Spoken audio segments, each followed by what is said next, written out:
I'm an architect and I'm hosting Creative Mornings. It's around 8,000 meters. The body cannot survive in the depth zone. It cannot acclimatize. It cannot adapt. So what happens is your body starts to shut down cell by cell, minute by minute.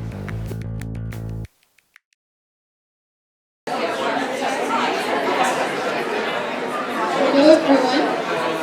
Good morning. كيفكم جميعا؟ اوكي. أول شيء نعتذر على التأخير اللي صار. Shall we start? Okay. في البداية أنا اسمي نوى بن صديق. I'm an architect and I'm hosting Creative Mornings رياض. مين أول مرة يجي؟ Okay. Do you know what Creative Mornings is? Yes? No? No? Okay. Creative Morning, it's a global platform. It's around 200 cities. And it gathers all the creative-minded people in one place to learn, to teach, and to create opportunities. We do it monthly. It's all free of charge. Me as a volunteering as a host and my team members as well. And it all remains for the generosity of our partners. And yeah, basically this is what Creative Morning does. What makes us unique, that our event, it welcomes everyone. We believe that every single person here is creative and you are more than welcome. Can we have a volunteer who can read our Creative Mornings manifesto? Anyone? Okay.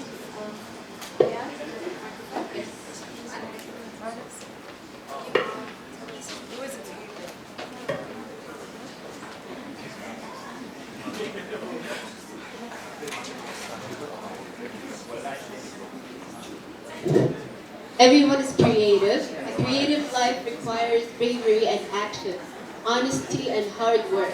We are here to support you, celebrate with you, and encourage you to make the things you love. We believe in the power of community. We believe in living it down. We believe in face-to-face connections and learning from others and hugs and high fives. We bring together people who are driven by passion and purpose, confident that they will inspire one another and inspire change in neighborhoods and cities around the world. Everyone is welcome. That's great. Thank you so much, Barn. Okay. As I said, Creative Morning is spreading to the world. So now we have around 205 chapters and cities. Okay, as I said, we're all volunteering, me as a host and my team members, so I will give a very warm welcome to them. Thank you so much for the hand. Can we have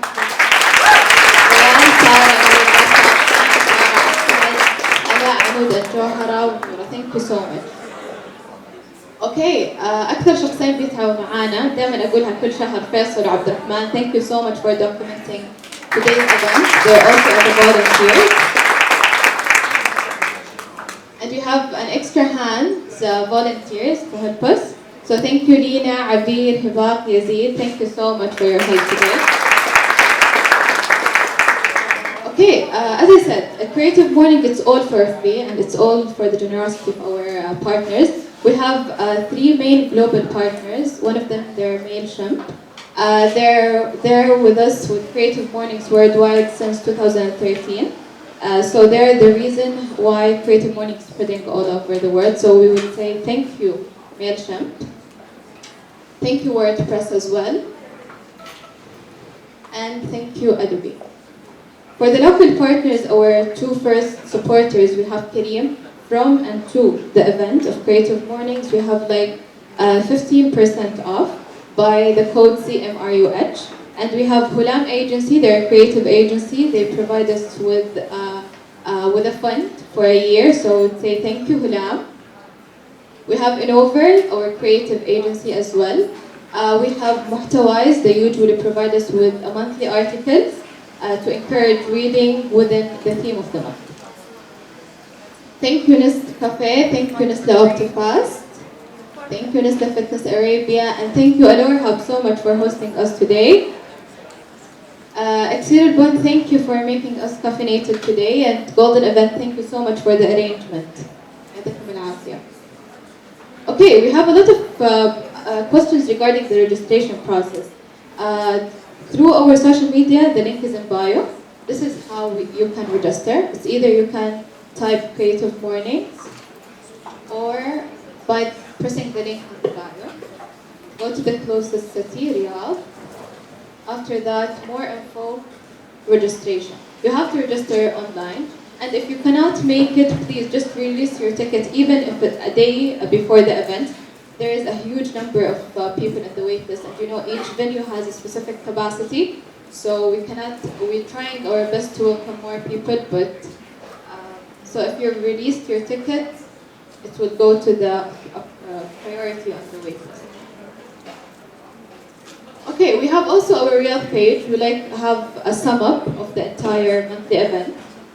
Also, the stations, we have the hidden talent, we mentioned them in our page as well. Our social media, we're active in Instagram and Twitter, Riyadh_CM. Okay, we have here stations on the left side. There is something called, if you got a talent, any talent, we might need you one day. Like if you're an artist, a painter, whatever, we might need you, or another organization. They're trying to reach us. So just put your contact information and we will contact you. We have also something else called collaboration station. We have two kinds. I need and I can offer. You can offer to CM, you can offer to any other organization. So you just fill out what is specifically in details you can offer to CM or any other organization. And here, if you need, like for example, if you have a specific event and you want a photographer, we have a lot of data, so we can help you. So Creative Morning is going to be the link and the contact between the both individual or the organization between them. We have also another station to encourage reading called Book Swap. You can bring any book with the creative notes at the beginning, and you can swap it with any other with one of the attendees here.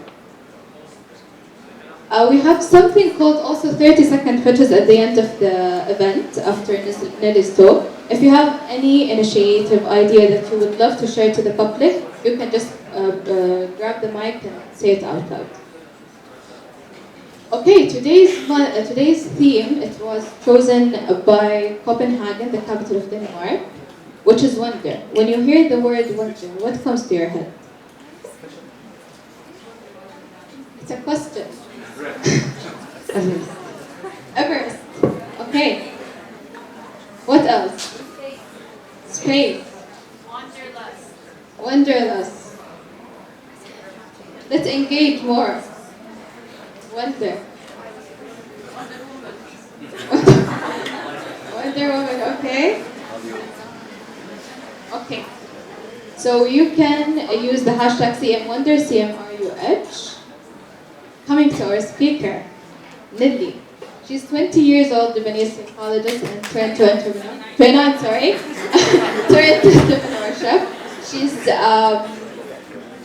She's trying to break the ceiling for Arab women, and she just climbed Everest, so we'd love to hear more about it.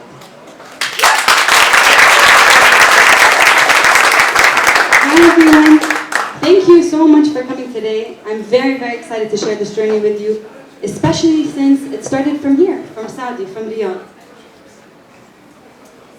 So, the title of my presentation is The Dream of Everest, because it's about wondering. Before I begin, I wanted to tell you that I actually was thinking of this very moment, going from Camp 1 to Camp 2 on Everest. It's a very, very long climb, extremely tough. First time it took us about 8 hours. And what kept me going is thinking about sharing this journey, sharing all these lessons that I've learned through Everest. So I kept thinking about it, and then I got to camp before I knew it. I'm like, wow, I'm here already. So I want to thank you guys for giving me that power, and I'm so happy I'm doing this today. So to give you an introduction, my name is Nelly Attar. I'm Lebanese, born and raised in Saudi. I completed my bachelor's degree in psychology, and then I did a master's in psychology. When I graduated, I was looking for a job and I spent about a year trying to find a job. And during that time, I got certified to be a dance fitness instructor. It was just a way for me to stay proactive with my time, to keep myself busy. But little did I know that that little move was going to change my career and change my life. I got a job in Saudi eventually after a year and a half. I worked as a psychologist at the Prince Sultan bin Abdulaziz Humanitarian City. Have you guys heard of it? It's one of the biggest rehabilitation centers in the world. So I worked there for a couple of years, and then I worked as a life coach at Al Khair. Now during that period, I realized there was a huge gap in the fitness scene. When I moved back, there were barely any gyms. That was about maybe 5 to 6 years ago. There were barely any female gyms. The only female gyms that existed were super expensive, and they barely had dance. So I was like, you know what? I'm going to use this certification that I have to share dance with everyone, to get everyone active in the country, and also keep myself fit. So I started teaching in the hospital, and then people really liked it. So then I'm like, okay, I'm going to teach my friends. And I used to carry a little stereo with me everywhere. And then that became quite busy, so then I started to explore different venues. I started teaching in gyms, embassies, and then at that point I'm like, you know what, I'm going to explore different areas in training apart from dance. So then I got CrossFit certified, spinning certified, became a personal trainer, all whilst having a full-time job. At some point in 2016, Nike Global reached out to me, and they were like, you know what, we love what you're doing in the country, we want to recruit you as Saudi's first master trainer. So in 2016, I started part-timing with Nike as a master trainer. And from there, I'm like, it doesn't make sense. I'm teaching in all these places, working with Nike, having a full-time job. I should teach from one small space, or a space. I should just channel my energy Hello? I should channel my energy into one venue. So my stepdad, who's sitting in the audience here, I have to thank him for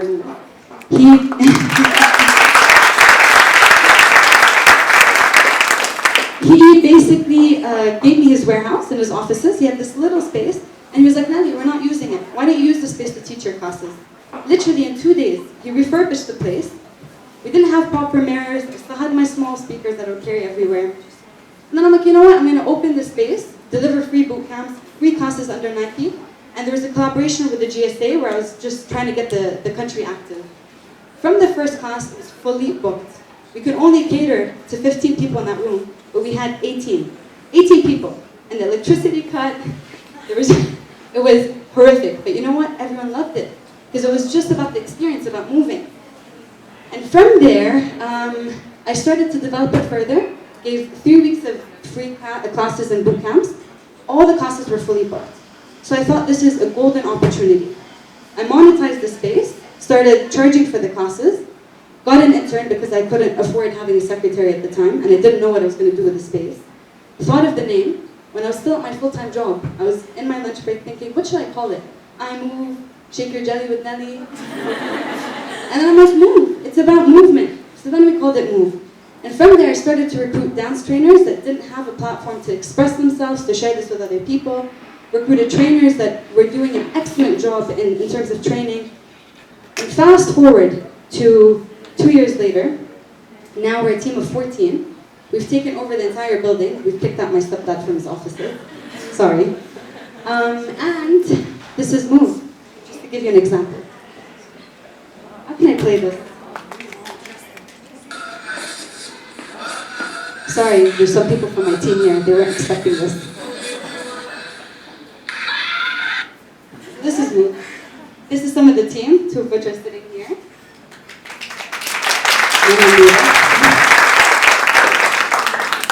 So we extended our services to actually doing outdoor trips, because this is what I do. And I want to encourage people to move in any way. Not just training. Movement is about playing, dancing, climbing, hiking. So we carried out an expedition to Kilimanjaro, took 11 females up to the summit of Kilimanjaro. Here we participated as the largest team of women in Tough Mudder. They're all from Saudi. And we started engaging kids as well. So now we have a whole service for kids where we do hiking trips and we clean up trails.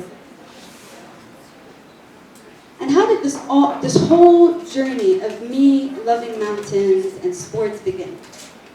So I actually owe it to my father, who loves training and loves fitness, and he also used to be a swing dancer when he was younger. He took me to my first mountain when I was 17, Mount Kenya, and this is us. I had no idea what to expect. Oh, yeah, this is better. Sorry.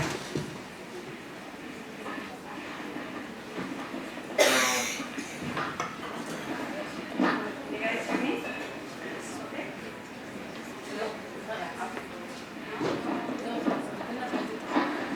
Hello? Is it me? Okay, alright. So, he took me to my first mountain when I was 17, had no idea what to expect. Oh, it's okay. And that was a life-changing journey for me. And dance has always been a part of my life. So when I'm not working at Move and working on several other projects, you'll find me climbing mountains around the world, running, yesterday I had a triathlon, or dancing with the girls. Movement is my life now, and I hope I pass this message through my presentation today. Everest. So why Everest? As an endurance athlete and mountaineer, I can personally say this was one of my biggest dreams. I mean, who wouldn't want to be on the top of the world? Who wouldn't want to see this amazing view? But back then, in 2015, it was just a thought. I didn't think it would be a dream because how can I train for Everest? How can I do Everest? Especially since I'm in Riyadh and I don't have a climbing society or a group of friends. That was in 2015. The more mountains I did, the more climbing I did, this dream kept growing bigger and bigger and bigger and bigger. And it just became something that I thought about every single day. Last year, a friend and I were sitting and having dinner. And he's someone I climb with all the time. And he suggested, Nelly, why don't we just do Everest next year? Enough of maybe one day, let's just do next year. And that's when we decided, you know what, we're going to set a deadline to this dream and make it a goal, make it a target, and work towards that. Although I knew nothing about 8,000-meter peaks, I knew nothing about Everest, just that it was the highest peak in the world. I was like, this year, I'm going to dedicate it to learning and growing and challenging myself and passing on this information to people that are based in Saudi so they can do something like Everest and beyond. So just to give you an idea, Everest is 8,848 meters. That is where we travel. You see where the plane goes? That's at that altitude approximately. So next time you're on a flight, try to see the altitude that you're on. Like, oh, that was fun, and then he was there at some point. It's located between Nepal and China, and the border between Nepal and China actually crosses through the summit. So when you're on the summit, you're between both countries. It's in the Himalayan mountain range.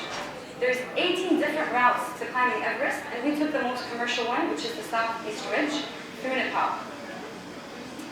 4,000 people have attempted to climb Everest, and 350 people have died in the process. Everest is no joke. It's extremely dangerous. Not only for the altitude, but the weather conditions. The terrain itself, avalanches, things like frostbite. There are so many things that can actually make it deadly. Even falling, slipping. Simple act of slipping can lead to death. So where does it all begin? The day we decided to do Everest was the day basically the journey began. So I had to do everything from scratch. Learning about Everest, reading, and I don't like reading. What's going on? Maybe that microphone. It's better? Can you guys hear?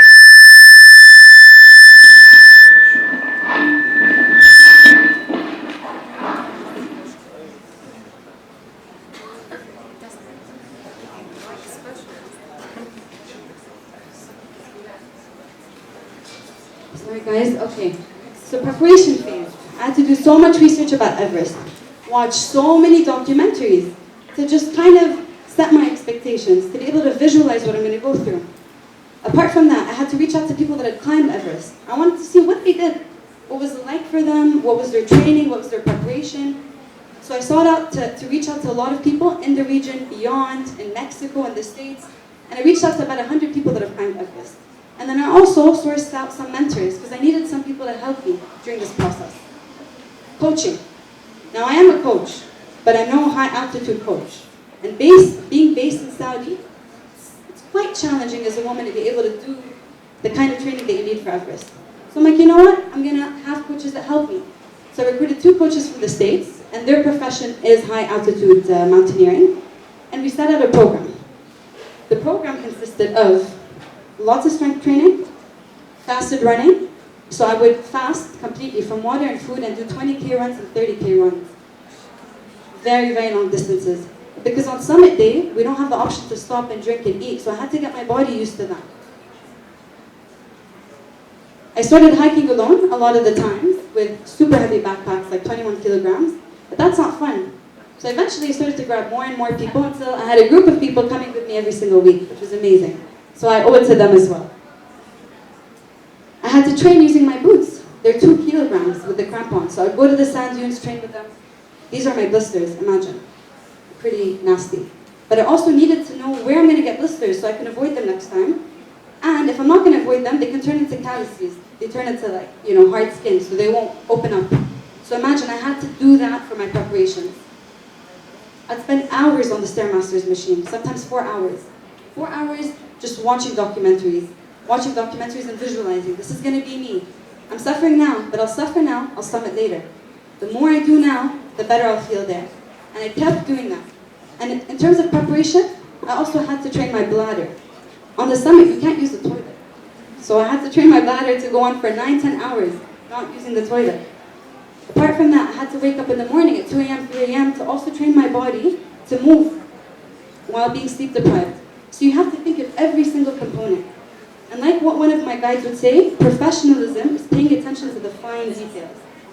And you have to prepare to win or lose. The things that I can control, I had to do my best. Because I owe it to my team, I owe it to me, I owe it to my family who trusted that I can do this safely. And I wanted to know that I've done my best when I got to Everest.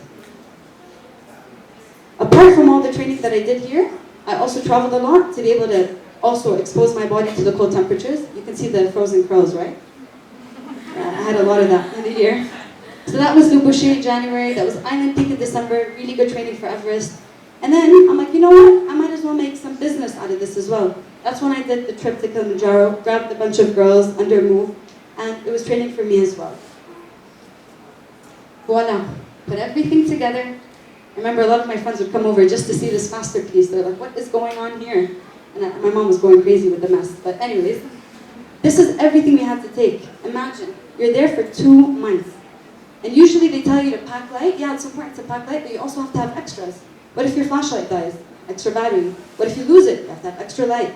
So extras of everything almost. So this is when we got to Nepal, Kathmandu, the capital city. This was some of the team members. We got to Kathmandu and we took a flight to Lukla. Now Lukla is one of the most dangerous airports in the world. You're lucky if you make it there, and you're even more lucky if you make it there on time. And why is it one of the most dangerous airports?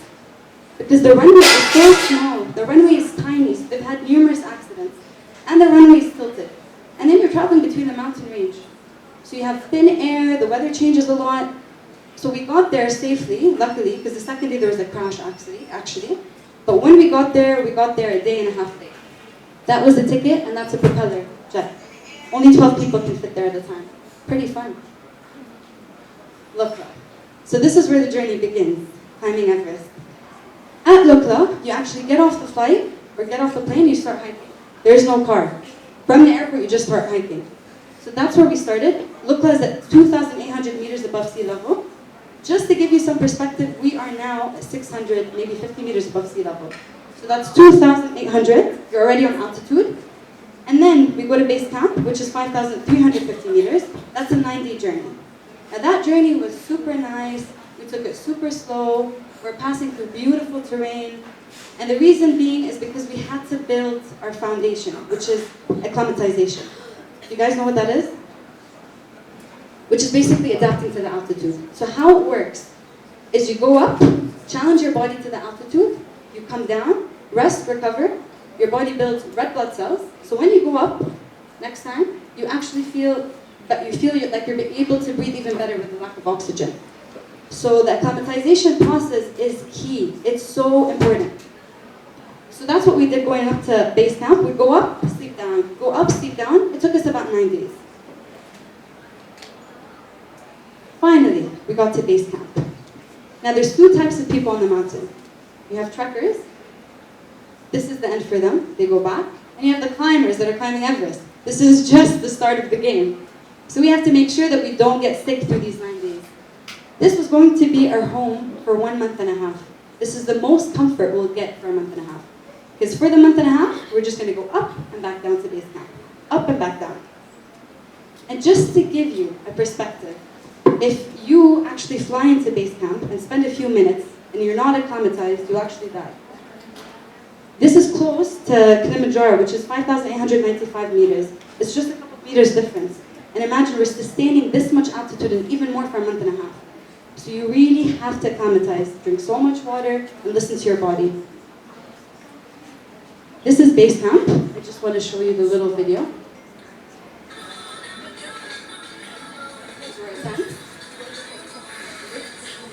So beautiful. That was my tent.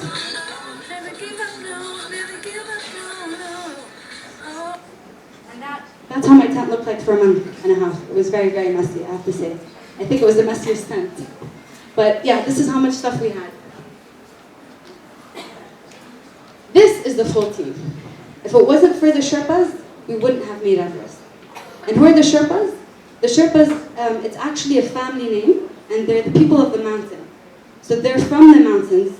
And I don't know if you've heard of the name Sherpa or the word Sherpa. A lot of people think it's porter. No, it's not porter, it's a family name. So the Sherpas are the ones that live on the mountains. And us climbers, we're just visitors. And they help us assemble everything. They're the ones that set up the ropes. They're the ones that risk their lives for each one of us.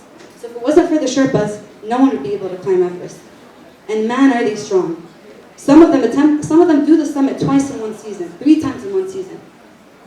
And scientifically, apparently, they have bigger lungs and hearts than we do because they're adapted to the altitude, but they're just phenomenal people.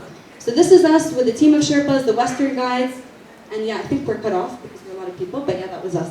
Our core team was 11 clients. So what did we do at base camp when we got there? We spent 5 days at base camp to acclimatize. So we go to smaller peaks in the area, go hike up, come back down, sleep at base camp, go hike up to like 5,700, come back down. And we spent a lot of time doing technical training for higher up. Because higher up, one mistake could be deadly. So we had to be extremely proficient with using the gear. It's not that, oh, how do I do this? No, no, no. You have to do it unconsciously. Because even higher up, with the altitude, your brain doesn't function as well. So you have to do this super efficiently. This is just an example of our training. And it actually got progressively harder. Every single day they put us on harder terrain, make us do harder ladders, make us train for traffic. Looks pretty fun, right?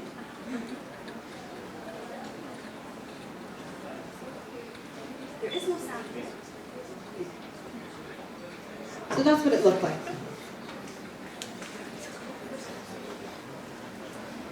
Okay, so what does the map look like, or what does Everest look like, just to give you some perspective? This is base camp. And then we go through the Kumbu Icefall. The Kumbu Icefall is one of the most dangerous sections on Everest. Why is that? It's because it's a frozen river, it's a glacier that moves every single day. When it moves, what happens? Avalanches. The seracs fall. And literally every time we go through the Kumbu Icefall, the route looks completely different. There's new ladders, new ropes. And who puts them? It's the Icefall doctors, it's Sherpas. So they go into the Kumbu Icefall every day to make sure that things are safe. So this is one of the most dangerous sections on Everest. And that's what we have to pass through to get to Camp 1. Camp 1 is at 5,900 meters. From there, we go through the Western Cone. This is where I was visualizing this speech and presentation. So we go through the Western Cone, a very long way, up to Camp 2, which is at 6,400 meters. From Camp 2, we go through a very, very steep section called the Lhotse face. It's like this. It's super steep. One mistake on the Lhotse face, we've actually seen several accidents right before our eyes, one of which was our previous guide, Ali Arhamo. He slipped off the Lhotse face just 30 meters and he died. That's how dangerous it is. From here, you get to Camp 3. Camp 3 is situated on the Lhotse face. So you're actually advised not to leave your tent because it's very dangerous. From Camp 3, you head up to Camp 4, which is the death zone. It's around 8,000 meters. The body cannot survive in the death zone. It cannot acclimatize. It cannot adapt. So what happens is your body starts to shut down cell by cell, minute by minute. And even if you're using supplemental oxygen, you shouldn't spend time above 8,000 meters for too long. That's Camp 4, and then you go all the way to the summit, a very long way. Going up is halfway, you have to come back down all the way. So this is what the map looks like. Rotation 1. So I don't know if you guys have been following any of us climbers on Instagram, but what we had to do is rotations for acclimatizing. So we go up, come back down. Go up a little higher second time, come back down, then go up to the summit, come back down. down. So we had to do this in rotations. And each rotation would take us about 5 to 8 days. The summit rotation took us about 10 days. So rotation 1, from base camp to camp 1, 5,900 meters. Now it's not such a big ascent, but it's so long through the Kumbu icefall. The first time we went through it, it took us about 10 hours. And I thought it was the hardest day of the full, and that's just the peak of your trip. But to me, the summit was one of the scariest days. We started off, there was a massive crowd, so our team split off. We just spread out. And what happened was, we ended up clipping ourselves to our Nepalese guides, our Sherpas, just because if you go on the main rope, you'll stay in the traffic, you can't do anything. So I was clipping myself onto my Nepalese guide, and we're literally sprinting to be able to cut traffic. And it is exhausting at this altitude. And I kept thinking, imagine you're in Riyadh at the camel trail, pushing yourself, you could do this, Nelly. But no, it was so hard, it was really hard. So we managed to do that, and I'm really glad we did, because we managed to cut about 50 or 75 people, and that would have been maybe another 3 hours. But at some point, we got to a milestone called Everest balcony, where we changed our bottles, and from there, it's extremely exposed. It's like this. So we could no longer cut the traffic. I can't just hook myself onto my guide, we go on a different line, we can't do that. So we had to stick onto the same line. And this is where things started to get really cold. You're just standing there. And it could take 5 minutes before you do your next step. Literally 5 minutes. And then, at sunrise, it was minus 40. So imagine just standing there. I actually have a little frostbite from that night. I covered it with makeup. But that was because of that moment of just standing. And I felt my cheeks were frying because of how cold it was. And luckily, I had bought heated mittens and heated insoles that I placed in my shoes. And you can turn them on with batteries. So I didn't think they would come into use, but because we got stuck in traffic, they actually saved my toes and my fingers. I actually ended up placing them on the highest heat, just because it was freezing. It was so cold, minus 40 standing there. Even though I had 4 thermals, down jacket, my summit suit, 2 thermals, and I had my phone and my GoPro in my summit suit, they both still died because of how cold it was. This is the famous Hillary step. This is what takes you to the summit of Everest. Can you spot me? The shortest one right here. And this, I have to say, was one of the most beautiful moments in my life.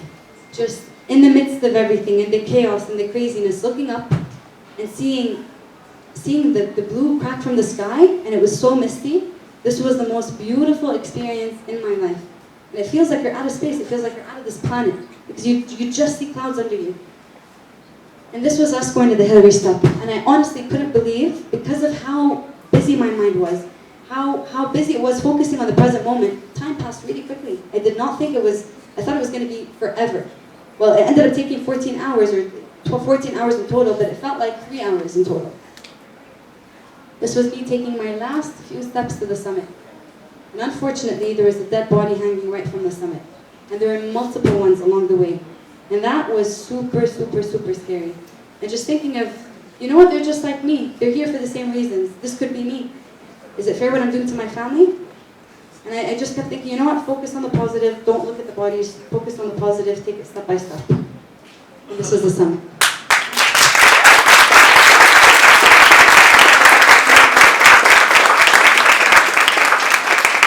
I have to credit Elias Ali. He was a filmmaker that was with us, and he's launching his documentary in October, but he took this picture, and I'm very grateful. Here's my GoPro, my phone died. You can see the frozen curls. They actually bothered my eye all the night. I couldn't see, but they actually protected my other cheek from getting a frostbite, so I wish I had my curls on the other side too. This was us on the top of the world, just having a good time. It was freezing though.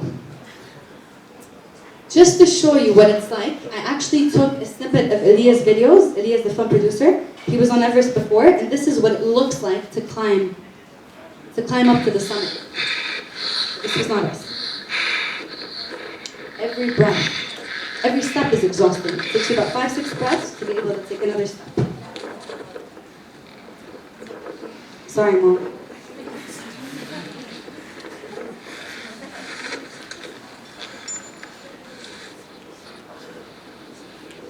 And imagine you have to do that with traffic. People going up and people coming down the same way.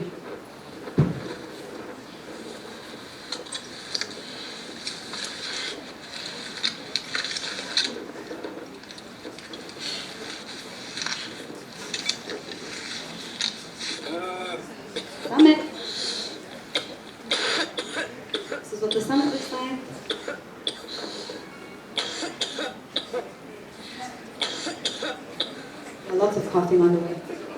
This is it. Look at this view. For us, this is what it looked like, because there's a lot of people. Oh, oops. This was actually a video that we took, one of my teammates. See how many people were there on the summit? But it still made it amazing.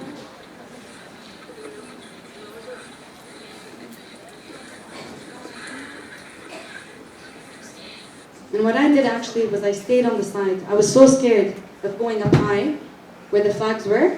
I just took a look and then came back down, because one mistake, if someone pushes you by mistake, you'll fall off the mountain.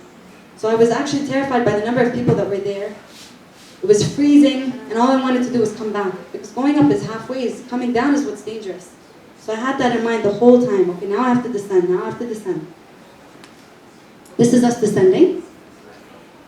Look at it, it's just gorgeous. But one slip is, very, very detrimental. That's us descending. So we descended back to Camp 4, slept another night. I actually slept 17 hours. I slept like a baby. Couldn't believe, in the death zone, 17 hours. And then we descended back to Camp 2, and then from Camp 2 to base camp. That was us at Camp 2. Still can't be too happy, because we still have to go through the Kumbu ice fall. But that's when the real celebration kicked in, because we're back safely. And these were the two Sherpas that were with me, Purba Sherpa and Purba Sherpa. They both have the same name. One is 62 years old, actually. Imagine, he's done Everest 16 times. It's incredible. And they only start to use oxygen on the summit. Not like us from Camp 3. They use it only on the summit. Their power and their strength is incredible. Now, I know I was just walking you through Everest, and it was a storytelling session. But I hope you take some messages away from this. From my experience in opening Move, and from climbing Everest, it's so important to dream big. It's so important to have a dream. Dream gives you hope, it gives you direction, it gives you inspiration, and it helps you fight through challenges. And even if you don't reach that dream, it will take you to new heights and places that you would never go to before. So dream big, take risks, and wonder. The theme of Creative Mornings is wonder this month. It's so important to take risks. Feel the fear, do it, learn from your mistakes, wonder. Jump into the unknown. That's when you learn your potential. That's when you learn so many valuable things in life. And it's all about the journey. Now, I told you guys that my dad took me to my first mountain, Mount Kenya, when I was 17. We actually didn't summit the mountain. But it was that 2-day journey that changed my life. It's all about the journey. Standing up on the summit is not going to change you. It's not going to change your life. But the journey will.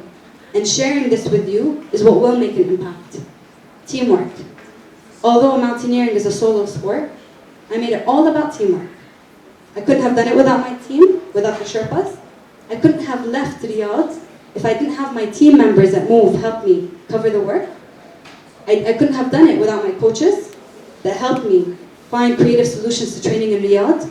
And I wouldn't have done it with my friends that were with me for moral support and my family. So it's all about teamwork. Willpower.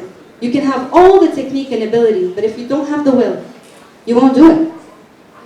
Will, positive attitude, positive growth mindset is so important in everything that you do. And of course, have fun in anything that you do. Dance and just have fun. Thank you.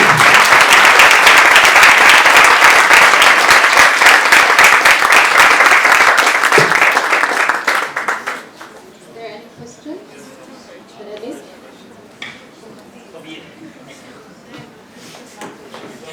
Hope you guys enjoyed it. اول سؤال انا ابراهيم اول سؤال انت قعدتي قد ايه في الكامب؟ The trip was 57 days in total. 57, yes. انا عندي سؤال قبلها انت كنت خططي في سنه صح؟ So I wanted to do it for about 3-4 years, but then, yes, 1 year exactly. April 2018 was when I decided I was going to do it. السنه بقى دي كانت عامله ازاي؟ يعني كانت ايه طريقه ترتيبها؟ So April 2018, I was actually doing triathlons at the time, so a lot of my training was triathlons, running, swimming, biking, up until summer. Summer we went and climbed a peak. It was a very bad experience. A friend of mine was almost gonna die because he developed cerebral edema and pulmonary edema, which is basically fluid in your brain and your lungs. And I got really, really sick from the trip. So that experience in August taught me that no, Nelly, you're not ready for Everest. You have to do so much more. And this is when, August 2017, I recruited my coaches, changed up my entire training program, did nothing relating to triathlons, and I started to travel a lot throughout the 7 months to be able to train for Everest. So it was a lot of traveling, and I'd spend about 30 hours a week training sometimes, guys. 30 hours, it's like a full-time job. عظيم جدا. طيب انا عندي سؤال تاني وده اخر سؤال يعني ما كتبتيش اسمك فوق ما وقعتيش حتى. On Everest? No. I wanted to dance, but there were so many people, so I'm like, no, I'm not going to dance. That's it.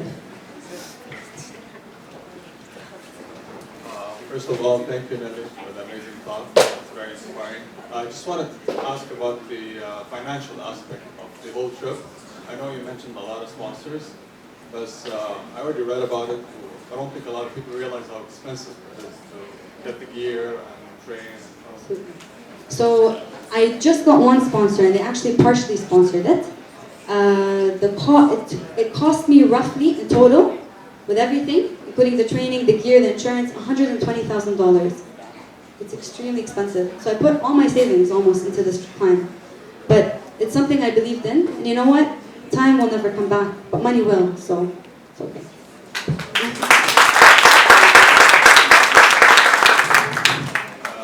I have one more question. Sure. You talked about the overcrowding at the way to the summit. You said there were 2 days only for good weather, but I also read Nepal doesn't really care about how much permits they offer each season. So is that true? Is it because they just offer permits, and the permit's expensive? The basic cost is $11,000, and it's true. They don't have regulations for the. There's no limit to how many people they offer permits for. So there's no limit, and there's no prerequisites. Imagine when you run Boston Marathon, you have to qualify for it. Going to the top of the world, you don't have to qualify for it. And this is why this was the second deadliest season on Everest. Because there was overcrowding, a lot of people were there without the right gear, right equipment, they were there with very basic companies, didn't have enough oxygen bottles, and a lot of people were inexperienced. And something like this, you have to give it every bit of you, literally, everything, your heart, your soul, your money, and you have to keep a lot of things in mind when you do this. So yeah, unfortunately Nepal did not regulate the permits, and I think they're going to do so from next year. Any question?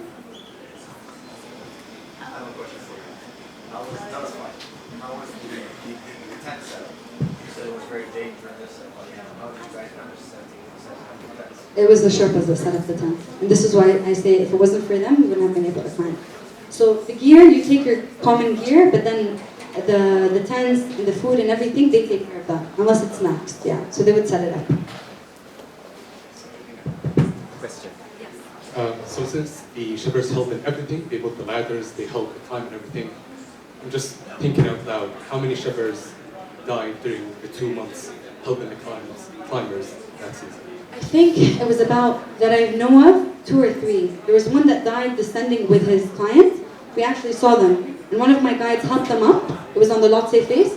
And then later that day we found out that they actually slipped again and they died. And then there was my guide, the one I mentioned earlier. He was my guide in December. He wasn't on our team. But he died while descending as well on the Lhotse face. So that I know of, there's only 2 that died this season. Well, not only 2, it was 2. So do the climbers do something to acknowledge what they've done with their families or anything? Or? There's crowdfunding pages. I mean, people start to set that up so they can support their families. But yeah, a lot of them don't do this for fun. A lot of them don't like their jobs, but it pays well. And it's probably one of the best jobs that you can get in Nepal, unfortunately. So imagine how hard your job is, having to set up the ropes, living in such conditions, putting someone else's life before you, running back and forth. Their job is one of the hardest jobs in the world, I think. Staying on in conditions like this for 2 months. You know the amount of suffering you're going to face. Why did you do it? Why not? Well, from the suffering, I have to say the more you suffer, the more I've suffered, the more I've learned from the experience. And the more I suffered, the more there was that sense of achievement. If it was easy, I think everyone would do it. And if it wasn't easy, it wouldn't be as glorious or as respected. And because there was so much suffering and so much pain, it really tests every bit of you, physically, mentally. And you learn so many things about you along the way through the suffering. How did you feel? How did I feel? In what sense? When you were almost arriving to the summit, how did you feel? So when I was almost arriving to the summit, I was always visualizing getting to the summit and crying. So when I got there, I'm like, oh, I visualize I'm gonna cry, so I have to cry. So then I started to cry a lot. You guys will see this in the documentary if you watch it. And then it was a mixture of emotions. I was scared because of the crowd. I was really cold. I was scared I was gonna get frostbite on my finger. I ended up getting frost nip, which is like very early stage. And I was just uncomfortable. I was not happy because seeing a lot of the people along the way feeling tired, feeling sick, dying, it's just not a comforting experience. But of course, I was very proud of myself to make it this far. I was very proud of my team, and it was a good and bad moment. How long did it take you to convince your parents? A day. Yes. Well, I think my mom just said, yeah, okay. But then when she started to see that it was actually happening, then she'd be like, wait, I'm not too sure. Same thing with my stepdad, my dad, my sisters. But they all saw the amount of work I was putting into it. And they know that if I want to do something, I'll do it. So I really thank them for all their support. One day. Hi, thank you so much for this amazing experience. I actually remember you from Riyadh Road Runners. Oh, okay. So basically my question is, have you ever encountered any snow leopard? Have I ever encountered? What's that? Snow leopard? No. Nothing. No. And the higher you go up, the less animals you see. So getting to base camp, you have the yaks that carry the bags. You see donkeys, dogs, cats, birds. But higher up, all you start to see is the birds. And then at some point, there's nothing. In the death zone, there's nothing. It's lifeless. Guys, before you leave, I want to take a selfie with you in the khalfi. But we'll answer a few more questions. You said that more deaths on descending than ascending. Do you believe that it could be not just that it's slippery and dangerous, that it's lack of motivation? Well, it could be when you're exhausted and tired, you don't have that drive and adrenaline anymore. So it could contribute to you making mistakes. But I mean, it's your life on the line. So you're a former psychologist. I think you have an explanation to when people climb and there is a goal that they want to reach. They can bear any pain or any struggle they might face, but when they descend, it's like, خلاص يعني, I already did it. What am I suffering for? I just want to go home. And then they just, they prepare their body to receive injuries. But that's the problem, because they put so much at the beginning. They have so much adrenaline. And a lot of people have the summit fever. So even when they know that they don't have what it takes to climb the summit, even some people that were struggling, couldn't breathe, they still want to do it because it's a summit. So they put everything to get to the summit. Then when they come down physically, they can't do it. Physically, they can't do it. But it's your life on the line. You can't just give up. Helicopters can't take you from there. If anything happens to you, your life is at your own risk. No helicopters go at this altitude. So I think it's because people do so much mentally or put so much into going to the summit that when they come down, they've depleted themselves of energy. But what you have to do is keep in mind, going up is halfway. Going up is halfway. I hope that answers your question. Actually, my take-home message that I received from your presentation is that I should always ask myself, is that all? Is this the best you can do? Yes. That's what 100%. That's the take-home message. Absolutely. Thank you so much for the explanation. Sorry, just you're just out of this very tough experience. I wonder, can you recall something from your regular daily life that you consider equally difficult as climbing Everest? Good question. Whether it's physical or just mental. Yeah, good question. I'm not sure. I mean, every time I do something for the first time, it feels hard. The first time I ran a marathon, I thought that was the hardest thing in my life.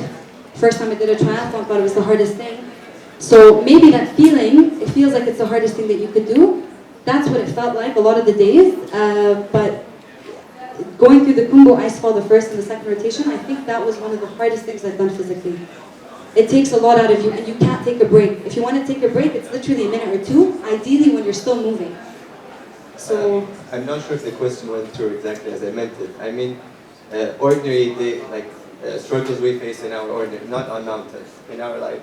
I mean, yes, of course, there's been a lot of moments, lots, and that's why maybe I can't recall one, where I feel like I'm about to give up, I don't know if I can do any more. Even with my business, a lot of the times we go through problems and troubles, but it's persevering that matters. It's just looking beyond, looking at the bigger picture. And there's a lot of times where I think before I went to Everest, it already looked on my face like I climbed Everest. I was so overwhelmed. And literally between the training and taking care of my business, taking care of all these matters before I left, it felt like I was already climbing Everest. So yes, there's a lot of things that I went through personally that felt really, really challenging, but this is what helped me for Everest. This is what helped me mentally. And I think any challenge that you go through, just remind yourself, if you never give up, if you don't give up, you'll gain more strength for next time. So I hope that answers your question a little. A little?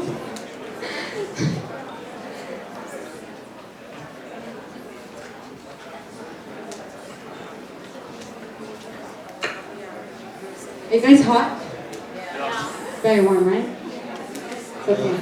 So what's your next step? Your next step? My next trip? Step. What? Work-wise or training-wise? No, doing something like climbing Everest. So my next step was actually to take a break. I haven't taken a break for 2 years. I was climbing so much and training so much. So I just wanted to take it easy for the next 2 months and focus on my business. But I do plan on doing the 7 summits. I've done 4 out of the 7 highest. So the 7 summit challenge is the highest peak in every continent, and I've already done 4 of them. So I'm planning on completing them by July 2020, hopefully. So I have 3 more mountains. Yeah.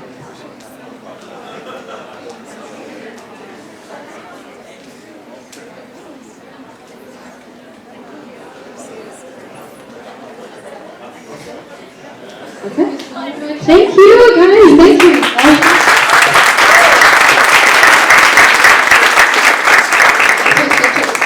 Story. We love having her. Thank you. And you guys are super inspiring for hosting this platform. It's amazing. Thank you. Oh, can I take one picture? Yes, picture. I'm going to take a selfie with you guys in the khilfi. Okay?